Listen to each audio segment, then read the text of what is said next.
Coming up today on the Locked On Hawkeyes podcast, Trent and Biz back together. We take one final look back at the matchup against Northwestern. The offense, it looked real. Was it real or was it a mirage? Why does Iowa struggle so much against Jeff Brohm and the Purdue offense? We'll talk about that, break things down, and some basketball chatter as we get ready for the Hoopsters exhibition win against Truman State. The regular season begins next week. All coming up on today's podcast. Are Locked On Hawkeyes, your daily podcast on the Iowa Hawkeyes. Part of the Locked On Podcast Network, your team every day.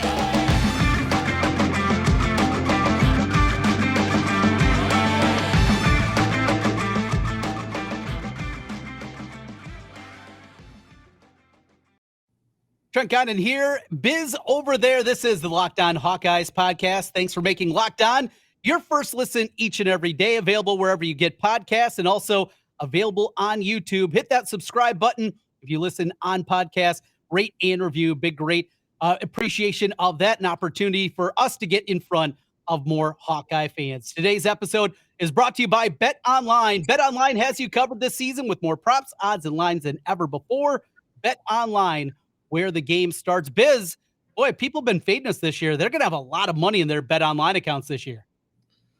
It's been a roller coaster, Trent. I have a good week and then a bad week. It's kind of like being an Iowa fan. It's you got to take the good with the bad. And bad last week as we went 0-3 each of us a week ago. I did not know that. So. Yes, we'll try to bounce back this week and try to get back into the win column. But we have plenty to talk about before that, Biz. And let's kick things off here talking about what we saw last week. I mean, you're wearing your Northwestern purple here today. No, looking good over there. Where were you, Trent? I just got back from watching Liberty High School make their first ever state championship game, and I went over to Extreme Arena to watch volleyball, and I just assumed you'd be announcing it like you announced every other sport, and nowhere to be found. Disappointing. Yeah, did a little volleyball earlier this season, but busy week. As you know, I'm getting ready to head out to Vegas this week, and I figure it's probably best to stay at home, get everything ready for that, get the house ready. Get your liver ready. So. And that too. And that's always a big part of it, getting ready to hang out at Circa and Stadium Swim watching Iowa Purdue on Saturday. We'll get to that matchup against Purdue, but Northwestern looked good. Offensive line looked good. Receivers looked like they had a clue, saw a little bit out of Vines. There were some drops. Spencer Petras is locked in as we have seen him certainly all this season. Caleb Johnson looking like maybe a budding star at the running back spot. So is it real or was this just a really bad Northwestern team? Yes, to both. So yeah. Is it real? I think that's probably a stretch, but is it a step in the right direction? Absolutely. I mean, it's what this team needed. They needed a drama-free, fun victory, and that's exactly what they got. You know, it was a fun day at Kinnick. It was a beautiful day. The weather couldn't have been any better, and honestly, the football couldn't have been any better. That's as an Iowa fan, that's what you hope to see. You hope to see us control both lines of scrimmage, which we absolutely did. We had 7 sacks, and we ran the ball efficiently. Is Northwestern good? Absolutely not. I mean, Northwestern is not a good football team, but you look, Northwestern's been competitive in the vast majority of their games, and you know, I think they had, other than us, it was one other game that was more, you know, Wisconsin blew them out. Everything else has been 10 points or less. So it's not like they're getting beat, 40-7 every week. So, it's certainly a step in the right direction. If you're finding things to complain about out of last Saturday's game, then you're just never going to be happy with the Hawks, because that's Iowa football at its best. When you're getting efficient offensive play, and then obviously the usual stellar defensive effort. And that's what we kind of strive to do. When things are going poorly, we're going to talk about it. We're not going to bury our head in the sand and just be Hawkeyes and everything's going to be great. And it's been a lot of negativity this year. And I think you got to go that other direction. I was surprised how hopeful I walked away after that game on Saturday about the rest of the year. Do I think they're going to run the table, finish with 5 straight wins? I don't. I think some of those offensive ineptitudes are still going to show up this year, but we know the Purdue matchup. We'll get into that. It's been a struggle. Wisconsin has been a struggle. Nebraska, Minnesota, both those teams obviously can beat this Iowa team, but I walked away more hopeful that what the work is being done, the offensive line development that continues, the decision to make the change, and what they did offensively with that jet motion, something we've talked about a lot, just getting those linebackers, the safeties, getting their eyes moving just a little bit. It's not a lot. It's not a ton, but that little wrinkle here, not just using it for the sake of using it, but having it be a big part of the game plan, I think was a huge help to everybody offensively and gave a little something to this offense that certainly hasn't been there in the first half of the year. Yeah, and we've tried that. We've tried some jet sweep and reverse stuff in the past, and you saw how horrible that played out against Illinois and a few other schools. And obviously that shows. I mean, we saw something where I couldn't believe how small Northwestern's defensive line was. I mean, just walking in, I was like, wow, their defensive tackles can't be 260. And so, I mean, we were, anytime our offensive line can manhandle someone right now, you've got some deficiencies on the other side. But Trent, you mentioned at the beginning, that's kind of what we strive to be as a podcast. Is when you need to be critical, I think we're probably, hopefully, reasonably critical, and when you need to be positive, hopefully we're positive. But I'm not sure that's the vibe everybody's getting from us, Trent, because twice in the last week or so, I've had people, now that we're a YouTube sensation and people actually can see, my ugly mug. I've had people, I think I told you before, I've had people chat with me about this, which I'm not going to lie, I'm not overly comfortable with. But I'm not the celebrity you are, Trent. But okay. Twice this week, I had people come up to me, and they both had kind of the same hot take, which is they both hoped that we didn't win another game this year because they didn't want to see Brian and Kirk back anymore. And I just kind of bit my tongue and didn't say much. But, man, I don't know how you can be a fan of any team anywhere and hope that team loses. I mean, that to me is such a foreign, bizarre concept. I mean, the moment you start cheering against Iowa, it might be time to go find a new fall hobby. I mean, go out and collect leaves or something instead. But, I hope everybody that listens understands that you and I, we may whine and complain every once in a while, but come Saturday, there is not anybody in the world that cheers harder for Iowa football to win every single week. And so, that performance on Saturday was just a lot of fun. Like I said, it was fun. It was fun all around. It was an enjoyable day. And if you came away from that day with anything other than that was fun response, if your response was, well, Northwestern sucks and we still suck, maybe you need to go find a new hobby. Because at the risk of alienating some of our people listening to this, man, that's a hard way to go through life. It is. And I understand the thinking. I don't agree with it. I could never pull myself to do it, but because of what is happening, it doesn't matter how this last month goes. Something still needs to evolve offensively, even if the offense does show signs of improvement. Now, Kirk, when we had the Illinois game and the post game, we won 10 games last year. Yeah, we know that, but you won 10 games in spite of your offense. And I think that's where a part of the fan base is there has to be a change. And people are probably nervous that Kirk, and especially if they do go on a run here, say they win 3 of the next 4, they get to 7-5. Every bowl game's good. Kirk said that so many times. And the concern is right back to the well. Brian's still the offensive coordinator. No change in scheme. We're going to see the same zone blocking things that we've done for 25 years. And I think that's where the concern is. So I understand it. I can't go down that path with those people that think that way. I guess that's probably where they are. Well, let's say that plays out, though. Do you think that Kirk is going to be willing, not wholesale changings, but that we do see tweaks, or Brian is asked to move on? Is that likely at 7-5? It is. I still think it is. And I think those two things don't need to be mutually exclusive with each other, Trent. You can advocate and push for change in the program and still cheer for this team to do well down the stretch. I mean, just because we finish strong doesn't mean this program is healed. It's not. I mean,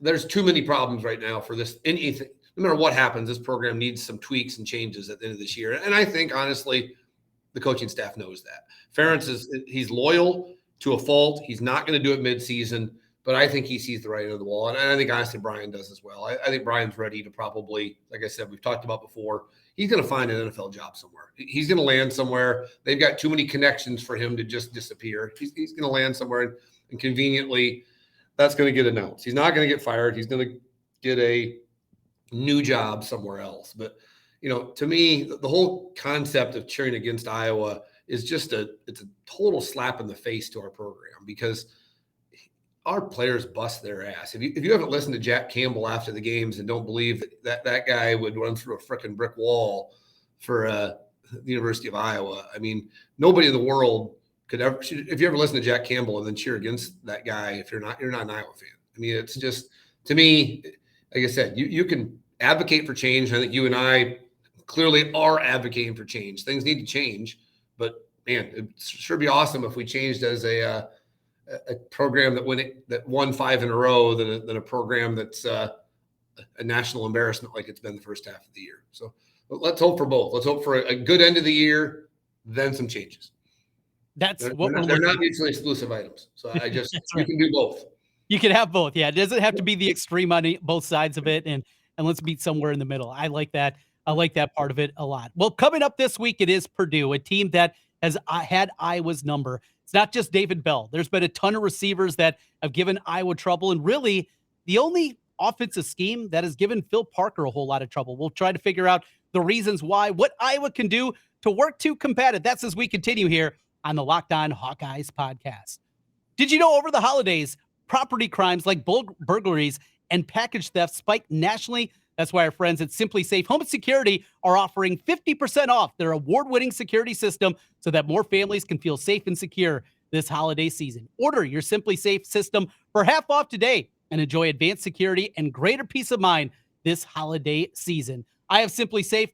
My favorite part about it, hop on the phone at any time. You can see what is happening in front of your house with the cameras, the security cameras that they have, high-tech sensors, or whatever else is out there. SimpliSafe can help you out keeping your home secured. Don't miss your chance to save big on the only security system I recommend. Get 50% off any new SimpliSafe system at simplisafe.com/lockedoncollege. Again, the biggest discount of the year. Don't want to wait. simplisafe.com/lockedoncollege. There's no safe like SimpliSafe. Trent and Biz back with you. Trent, I do not have SimpliSafe. So if they want to send one to me as a well-known media personality, I feel like that's the least they can do. That's a great thing. Yeah, we'll work on that. I'll get on the horn and see what we can do and get you hooked up. Yeah, with SimpliSafe. It's Biz Purdue this week, a team that they tried to make this a rivalry when we had the legends and the leaders. It was Iowa's protected rival. We know the hatred and how deep it goes. You were punched in the city of Purdue at one point, which you deserved. That aside, that's a story for another day. Biz, these last 5 years, though, 4 out of the last 5 have gone to Purdue. Jeff Brohm, even when he's not there, and his brothers calling plays, they've run circles around this Iowa defense. Yes, they've had good wide receivers. I get that. But Phil Parker finds a way, the adjustments that he makes in game, all these different things, and he's tried different things, and they haven't worked. So what is it? Why does Iowa struggle so much, and importantly, Phil Parker struggle so much? Yeah, I put StatBoy on the job and looked into it a little bit, and I think it comes down to 3 things. The fact of the matter is, Jeff Brohm has been a very, very average Big Ten coach. In fact, I think his record is now below 500 again after losing to Wisconsin. He's like 22-23 as a Big Ten coach. So we're not talking about somebody that set the world on fire, but he's definitely had our number. Like you said, he's had Phil Parker's number, which, that just doesn't happen. Very rarely do teams have Phil Parker's number. You saw even 2 weeks ago. He gave Ohio State absolute fits and had them, running around and trying to figure out. He's usually one step ahead of everybody, and for some reason he hasn't been with Jeff Brohm. So I think there's 3 simple things you can look at that if we can change at least 2, hopefully 3 of these things on Saturday, I like our chances. So number 1, and this is the one everybody kind of knows right away, they've been successful in taking some shots against us.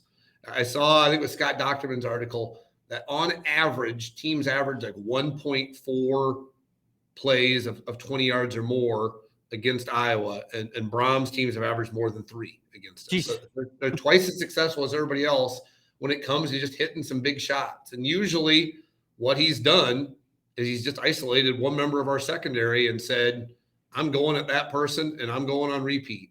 And we've been slow to adjust to those things. And it's happened multiple times. In Purdue a while back, Riley Moss's freshman year, he got abused.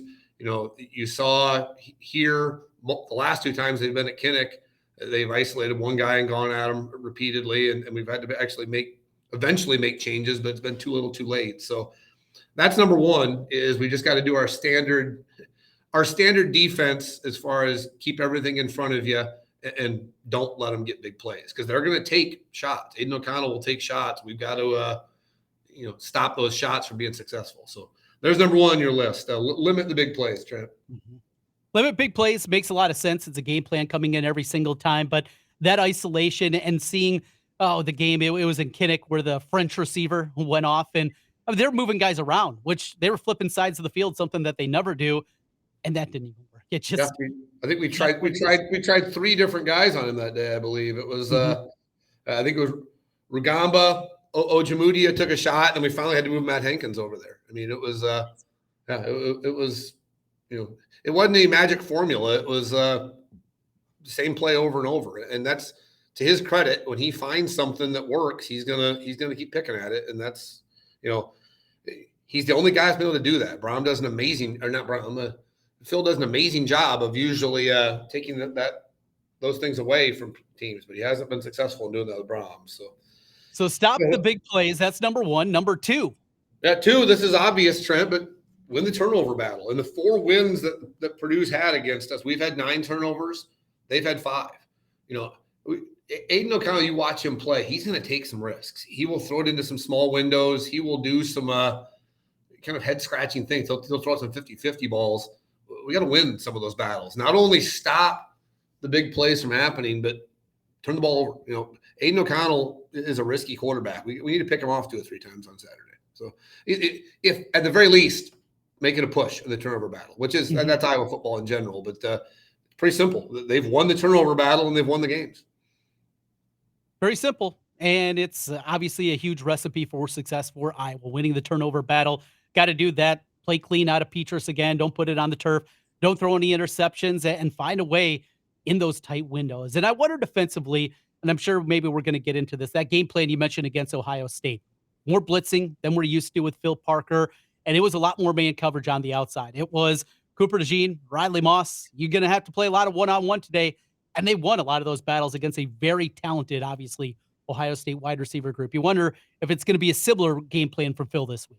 Well, you just hit the nail on the head, Trent. That's why I feel, I wouldn't say confident, but I feel decent going into this game because of DeJean and Moss. I just think in the past, we've had probably one really good D-back, and Brohm has just said, let's just stay away from that guy and go everywhere else. But I think right now we've got 2 guys that Phil feels are elite,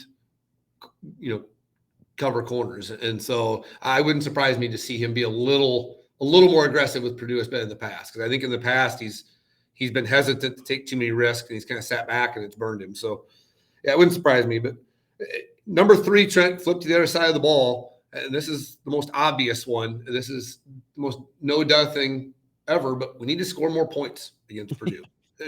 We talk about it all the time. The magic number for Iowa football is 24, and that's especially true when you play Purdue. Purdue is not a good defensive team. This year they were decent defensively early in the year, but they are a mess right now. They've got a lot of defensive injuries. Wisconsin just walked up and down the field on them. Nebraska walked up and down the field on them. They're not a good defensive team. I mean, we talk about that Brohm has Phil's number, but the fact of the matter is, Trent, in the 5 games we've played them, they've scored with Brohm as the head coach 24, 38, 20, 24, and 24. So 4 of the 5 times we've held them to 24 points or less. That should be a winning formula against Purdue. If you can't score 24 points against Purdue, you're probably going to lose, because the way Purdue is built, they're going to score their points. This isn't Northwestern. This isn't Rutgers. We're not going to shut out Purdue. They're going to get their 17 points or more. They do against everybody. So the fact of the matter is, can we find a way to get 24? I mean, my lock of the year 2 weeks ago, Trent, was Wisconsin. And the reason I picked it was because Wisconsin finds a way to score tons of points on Jeff Brohm. I'll read you off. This is pretty amazing. In the 6 games that Wisconsin has played against Jeff Brohm, they've scored 49, 17, 47, 45, 38, and 35. So, and Wisconsin's not that much different from us when it comes to offensive philosophy. You just need to be tougher than Purdue. They're not a tough football program. Right now, they are a mess on the back end. score 24 points, we're going to win on Saturday. That's you can lock that up, Trent. We're not giving up more than 24 at Purdue, so we can find a way to get to 24 or win it. Whether that happens, that's that's the ask. Yeah, that's the big ask. But those are your three things. I mean, it's not rocket science. Keep them from getting, keep them from big plays, push or win the turnover battle, and score enough to get to 24 points. If you do those three things, we're in good shape on Saturday. So, it's if you go into it thinking, you got to go into the different mentality. I know sometimes we play Northwestern, we think you get to 14, we just got do that. You can't do that with Purdue. We got to come out more aggressively, and we got to come out thinking you got to score some points. And if we're up, 17-7 towards the end of the first half, and you got a chance with 4.5 minutes left, absolutely, it has to be that kind of game. I love that, and really good stuff. All right, Biz, we'll come back. We'll put a cap on things. We got Biz's beats still to come, and our degenerate picks for the week presented by BetOnline. Both of us coming off an 0-3. Well, it can't get worse. We'll see if it gets better. That's as we continue here on the Locked On Hawkeyes podcast. Mike, well, he is a Vegas resort concierge, and this is a customer review from our friends at SweatBlock. He was sweating through his suit on the job in less than an hour. Not anymore, thanks to SweatBlock. Mike, he got it done with his problem with SweatBlock. The wipes are a must-have for everyone's toiletry bag, whether it's making a big presentation, a hot date, everyone can benefit. If you or someone you love is experiencing embarrassing sweat or odor, try SweatBlock. Save 20% with promo code LOCKEDON at sweatblock.com. Also available on Amazon. Biz has got his. He's ready to go. He sweats all the time. No hot dates, though, for you coming up, I don't think. No. Unfortunately, I don't have to worry about dating anymore. My wife has not kicked me to the curb yet, but that's next year's year 20 of our annual beanbag competition. If it's not sponsored by SweatBlock next year, I'm going to be disappointed, Trent. You got a year to get that in place. All right, we'll work on that. We'll make it happen. Maybe we'll have custom design bags or something like that that'll be available for next year. Year 20 of Floyd a Boner and possibility of going on the road. There's options. We talked about some options. So we missed you last week, Trent. It was a beautiful day for not only Hawkeye football, but beautiful day for Floyd a Boner as well. It was some quality beanbag effort. So unfortunately, not by my team. No surprise there. We went 0 for the day. Not good. So. Two errands have really taken a stranglehold of our competition here as of late. Yeah, any sporting competition where Aaron Anderson or Beef is taking a stranglehold. Something that means the rest of us are getting old, because that should never happen. Yeah, it says a lot, I think, about our athleticism anymore and what's happening there. Biz, we put a cap on things with our picks this week. We'll pick the Iowa game against Purdue. Currently 4.5 is the number in that. Of course, the big national game this week. It's number 1 versus number 3 in the playoff rankings, 1 versus 2 in the AP with Georgia, Tennessee, and our pick of the week. Let's start at the top with the game of the week. Tennessee, Georgia. I know what we saw with Tennessee a couple weeks ago against Alabama. It was so much fun up and down the field. The domination we saw. I don't want to say Alabama's broken, because we've had maybe those thoughts in the past, and obviously it hasn't come to fruition. But Georgia, the way they play defense, the just swagger that they can play with in a big game like this. I know it's a big number. I know I'm laying more than a touchdown currently at 8.5. I'm going to do it. Give me the Bulldogs. I'm going to lay the points. I disagree, Trent. So, and this is solely from our good buddy Stat Boy.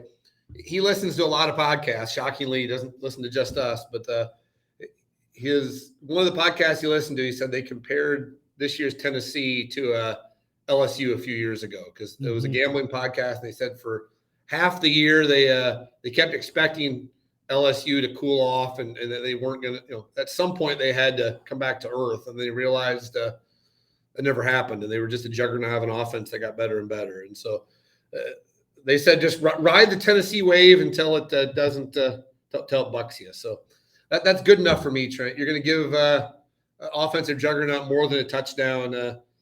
I don't know if they'll win the game, but I think they'll keep it close. So give me the Vols at +8 or 8.5, whatever it is now. Yeah, and I definitely can't disagree too much on that one. I think you come up with a solid point there, and we will see that one play out. That'll be the 2:30 game on CBS. Of course, we get 6 o'clock ESPN, Alabama, LSU. That one's going to be a lot of fun. That's not my pick, though, for my favorite bet of the week. I'm going to the Big 12 for mine. TCU back at home after escaping with the victory against West Virginia last week. That was my best bet of the week. I got ripped off. I'm going back to the well again. Give me Texas Tech. They go up and down the field 3 different times this year. They've run over 100 plays. That TCU defense is not good. They give up big plays. Texas Tech certainly can score in chunks there. It doesn't matter. They've had 3 different quarterbacks this year. All 3 of them have played at a high level. I'm going to grab the points here. Give me the 9.5 in Texas Tech against TCU. I'm going kind of off the grid a little for mine this week, Trent. As you know, I was in Boise, Idaho earlier this month, or I guess last month now, for a wedding, and got to tour the Smurf turf. And at that point, Boise was kind of a team in disarray. They had actually fired their offensive coordinator. Their quarterback had just up and quit. Since then, they've played really good football, and they're kind of rolling. They play a BYU team that is in shambles right now. That game out there, I did not realize how much Boise State people hate BYU. They hate them. That is their rival, and they do not like BYU. So teams going different directions. Playing on the Smurf turf, -7.5. Give me Boise State. The Broncos -7.5 against the Mormons. Laying the 7.5 with Boise on the Smurf turf for Biz's best bet of the week. We wrap it up with Iowa Purdue. 4.5 is currently the number. You haven't jumped on totals as much this year. I mean, you were a total player for a while. Maybe that's going to bring you out of the funk. There's nothing that I see total-wise in this game that makes me overly intrigued. I've been playing a lot of Iowa team total unders. Of course, that didn't come in last week. I'm going to be optimistic for once. I'll be the guy. Give me Iowa. I will grab the 4.5 in this spot. It is one, you got to prove it. Last week was not a mirage. We will see if that is the case there. Maybe this is a hopeful pick more than anything, but I'm going to take the Hawks this week. We agree, Trent. We talked about the totals, and I actually was interested in taking the over in this game. I thought there might be some points scored, but then I saw the weather forecast. Looks like it might be 34 mile an hour winds, which I think can only help us because we're already a mess offensively, and hopefully the weather brings them down to our quality. But for me, Trent, this game's simple. We've talked about it in the past. Iowa football has kicked PJ Fleck's butt. They kicked Scott Frost's butt. When Iowa gets pissed off at somebody, they usually do pretty well. Well, we talked about last year, they need to find a reason to get pissed off at Jeff Brohm. Well, they found that reason. You take Charlie Jones. I've heard some shady other stuff where they were texting recruits in the middle of visits and everything. They've got a reason to hate Jeff Brohm now. And not only does the coaching staff have a reason to hate Jeff Brohm, you've got a team that has a reason to hate Charlie Jones. They're saying all the right things. Charlie Jones, nice guy. That's a bunch of BS. You leave. I mean, I don't think anybody blames Charlie Jones for what he did, but there's a way to do things. There's some payback here. I mean, there's some payback here, and I think we're going to see a pissed off football team. I feel pretty confident in going into this. Probably too confident. Flip side, next week playing against Wisconsin, I'll have zero confidence whatsoever. I never do against Wisconsin, but I think this is a game where we go and we send a message this week. I think you're going to see a pissed off football team come out and play some good football. So give me the Hawks plus 4.5.